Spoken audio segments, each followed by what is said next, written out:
এখানে কর্মস্থলে যুক্ত হয়ে এখানে বসতি করে আছেন, সবার মঙ্গলিক চিন্তা করে।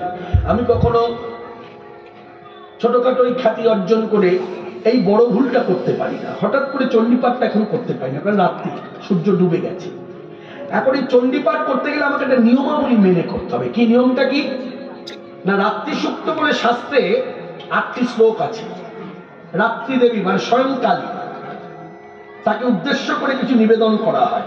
এই 8টি শ্লোকের যে কোনো একটা শ্লোক আমাকে বলতেই হবে।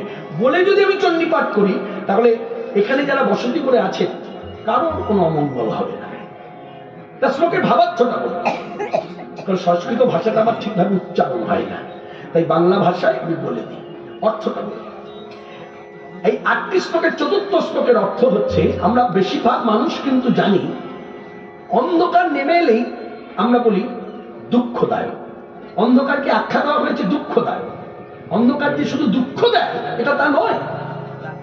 শাস্ত্র আমাদেরকে শিক্ষা দিচ্ছে অন্ধকার শুধু দুঃখ দেয় তা নয়, অন্ধকার সুখ দেয়। বলে কেমন? বলছে দেখুন, বিচার করে দেখুন, এই যে অন্ধকার হয়েছে, এই যে আশেপাশে এত গাছ আছে, এই গাছে অনেক পাখির বাসা আছে। অন্ধকার আসার জন্য কি হয়েছে? পাখির বাসাতে তারা সুখে নিদ্রা যাচ্ছে।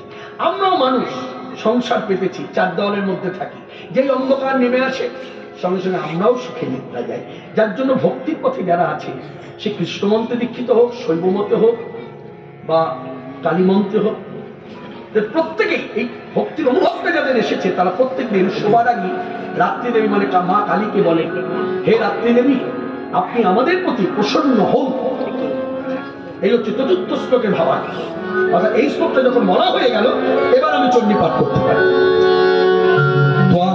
स्वाहा तंग सुधा तंग ही वज्रकारण शरातिमीका सुधा तमस्करे नित्ये श्रीधामत्रस्तिका स्थिता और्ध्वमत्रस्था नित्यज्जानुचज्जा विशुद्धतः तमेवो शयतः सावित्री तंग देवी जननी परा